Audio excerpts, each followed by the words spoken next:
Richardson and company back onto the field. Richardson somehow gets it out to Pittman. What attack Pittman. No breakdown. In 2026, PJ Locke signed a $4 million deal with the Dallas Cowboys. How about them Cowboys, baby? But what you probably didn't know is that just over a year earlier, surgeons had to fuse his spine back together, and they told him there was no guarantees he'd ever play again. But he was like, if you take one bad hit, it can sever that nerve and I'm gonna have a dead leg. From a broken back to a crazy RV ride, we are about to break down all of this for you and much more on PJ Locke. Now picture this, one of the toughest guys in the entire building, a starting NFL safety, and right now, he can't even bend down to touch his own toes. He's got a bone stimulator strapped on every single day. He's drinking protein like it's water. His whole world has shrunk down to slow walks, endless core workouts, and one hard rule from the doctors: do not bend that spine. Not yet, and maybe not ever the same way again. This is where PJ Locke's career is hanging by a thread. And believe it or not, that surgery is just one of the things this man has had to survive. But before we break this down for you, do me a favor and hit that subscribe button. And with that, let's go. So how does a player who was just told he might not ever play football again go from that surgery table to becoming a Dallas Cowboy? To understand how a kid like this ends up wearing the star, we got to go back to Beaumont, Texas, long before anybody in the NFL knew his name. Beaumont sits way down in the southeast corner of Texas in what folks around there call the Golden Triangle. Hard-working, blue-collar kind of town. And the Locke house was a football house all the way through. His dad, James Locke Jr., was a constable who played defensive back in college. And his mom, Ramona, taught and coached in the Beaumont schools. And back in her day, she ran point guard at Lamar. So before PJ ever put on a helmet, the discipline was already in their blood. And his dad poured it into him early. He had PJ backpedaling and breaking on the ball and pulling sleds when the kid was barely out of grade school. This was a football house and PJ was the project. But this next part is what really sets him apart. When PJ was just 14 years old, he sat down and wrote himself a contract, an actual written contract, a promise in his own handwriting that he would do whatever it took to make it to the NFL. 14 years old, signing a deal with himself. Now let that sink in. And he wasn't just a gym rat. He was a straight up honor roll kid, a 3.85 grade point average, number 21 in a class of 375. The boy was sharp on the field and in the classroom. At Central High School, he was a problem wherever they put him: safety,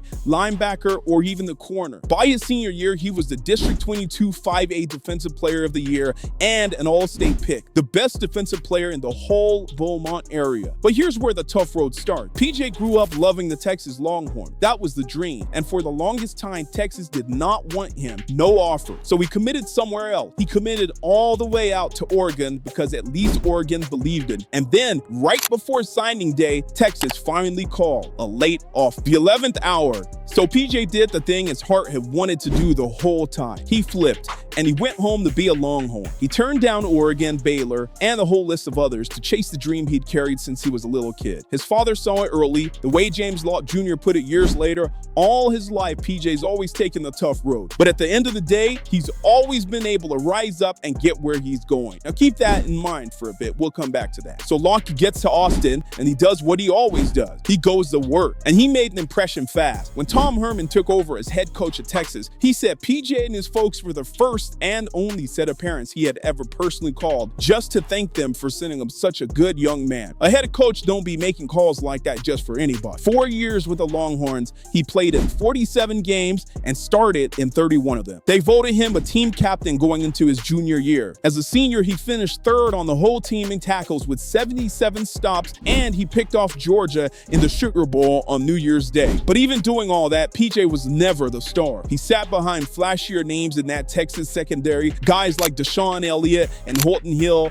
the ones getting the headlines and the highlight clips. PJ was just a steady. He was the captain in the glue, but glue doesn't get drafted very highly, and a lot of times it doesn't get drafted at all. And get this, when the 2019 Combine invites went out, the big showcase, the place where careers get made, PJ Locke's name wasn't even on the list. He didn't even get an invite. So his whole pitch to the NFL came to one one day. His pro day on his own campus. And on that day, he balled out. Weighed in around 202 pounds, ran into high 4.3s, put up 22 reps on the bench, and jumped a 36.5-inch vertical. Then he made his case to anybody who would listen. He pitched himself as a do-everything defender, a guy who could cover like a corner, blitz off the edge, and play the run anywhere you put him. The way he saw it, you weren't drafting just one safety. You were getting 6 guys in one. The league, they weren't listening though. Draft weekend 2019, 7 rounds, 254 pick. PJ Locke heard his name called exactly 0 times. Think about what that means. A 4-year contributor, a captain at the University of Texas, the best defender to come out of his whole hometown, and not one of the 32 teams in the NFL spent so much as 7th round flyer on undrafted. For a lot of guys, that's the end. The phone stays quiet,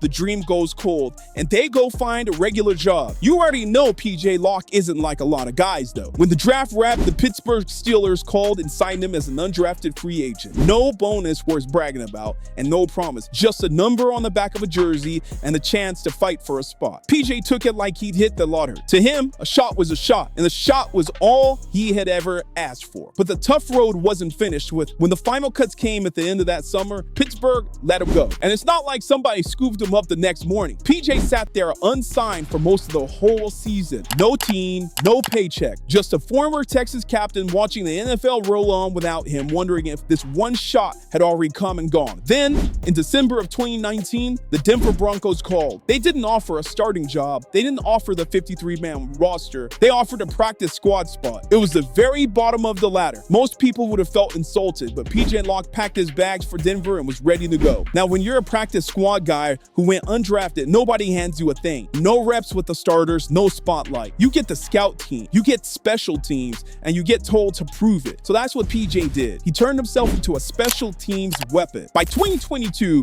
he was flying down the field on kick coverage and punt you. And in those early years, he led the entire Denver Broncos in special team snaps. He wasn't a star yet though. He was a survivor. And in the NFL, surviving is its own kind of talent. But here's where it turned. In 2021, Denver hired a young defensive backs coach named Christian Parker. And Parker saw something in PJ Locke. The two of them started showing up early, grinding film together, one morning after another, dragging Locke's football IQ up to the next NFL level. Every long shot needs that one coach who believes in. For PJ, that was Christian Parker. And remember him because you guys already know his name's going to come back later in a big way. And then in 2023, the door finally cracked open. Week 7, the Broncos are taking on the Green Bay Packers, and starting safety Kareem Jackson gets ejected. PJ gets thrown in, and PJ makes them pay, picking off Packers quarterback Jordan Love to seal the win. That pick kick started a 5-game winning streak. After 4 years in the shadows, PJ Locke had just made the kind of play that nobody forgets. That same year, Sean Payton took over as head coach. And in Payton's first year, PJ got his first real crack at defense. He started in 8 games. He set a career high with 3 sacks, added that pick, broke up 5 passes. That undrafted kid from Beaumont was a real NFL defender now. And then that's when the RV happened. December of 2023, the Broncos are fighting to finish the season strong, and PJ is playing the best ball of his life. Then the week before a big win in Detroit, he takes a brutal hit. He's tackling Chargers running back Austin Eckler, and as they fall, Eckler's helmet drives straight into the front of his neck. PJ loses his voice right there on the field. He's basically out there playing charades because nobody can hear his call. After the game, his chest starts hurting. He's having trouble breathing, so he checks himself into the ER, and they run test after test, and something isn't right around his lung. The doctor clears him to play the next week, but they give him one rule. You cannot fly. The air pressure on the plane is too dangerous for what's happening inside. And the game is in Detroit, halfway across the country. Any other guy who hears that they can't fly would have shut it down for the week, and nobody would have said a word. But guess what? PJ didn't even blink. If the doctors wouldn't put him on a plane, then he'd get to Detroit some other way, whatever it took,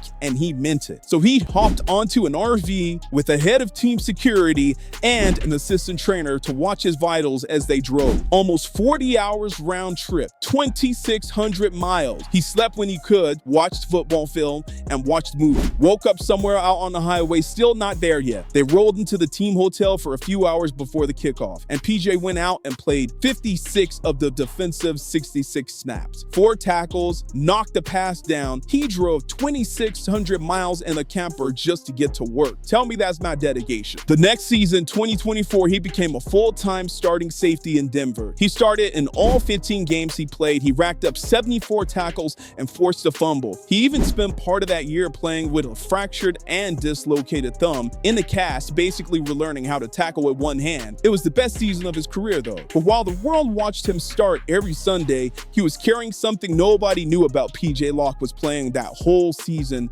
on a broken spine. The disc between 2 of his lower vertebrae, the L4 and the L5, had completely worn away. It was a bone grinding on bone, and it was happening on every snap, every tackle, all 2,600 of those road miles. He was in pain most of us can't even picture, and he never said a word. And he just kept showing up. That January, after Denver lost a playoff game, the team finally sent him in for an MRI. And the way PJ tells it, the second he stepped out that machine, they told him he needed back surgery right now. So he went under the knife for a spinal fusion. His surgeons and his doctors would put a cage and screws into his spine to lock it back together. It was one of the first surgeries like it on an active NFL player, and there was no guarantees, none, that PJ Locke would ever play football again. He started filming his recovery though, and he called the series My Breakthrough. In the first episode, he's sitting there a few months out from surgery and he says, "I feel like it's been a miracle. I feel like it's a breakthrough I've been praying for. It came out of a blessing I was not expecting." And the miracle was real. He healed faster than anybody around him expected. Months ahead of where the doctors thought he'd be, they cleared him to slowly start running again and jumping and playing football. But the one thing they told him might never happen was suddenly back on the table. The way PJ put it, it was nothing short of a miracle, and everybody had been telling him he probably wouldn't play. And here's the wild part. The surgery worked so well that the teammates swore that PJ came back an inch taller. The man literally stood taller after everything tried to break him in half. And right before all this, Denver had given him an award most fans skipped right past, the Ed Block Courage Award. His teammates voted him for everything he had been through, the neck injury, that brutal RV ride to Detroit, all of it. But nobody even knew half of it. Nobody knew he had been playing on the spine that was falling apart underneath him. And he never once mentioned it. He never once complained. But the tough road had one more test in it. While PJ was still rehabbing that fused spine, Denver went out and signed the former All-Pro safety named Talanoa Hufanga to take his spot. So when PJ finally got healthy, he was not handed his starting job back. He had to claw all over again, and this time as the number 3 safety, the same way he had clawed his whole life. And guess what? He did it. He came all the way back and played the entire 2025 season, proving that the spine held, proving the doctors who said no guarantees wrong one more time. And that's when the Dallas Cowboys came calling. Now remember Christian Parker, that young coach grinding film with him at dawn back in Denver? Parker was the defensive coordinator in Dallas now, the believer and the long shot back together. But for PJ,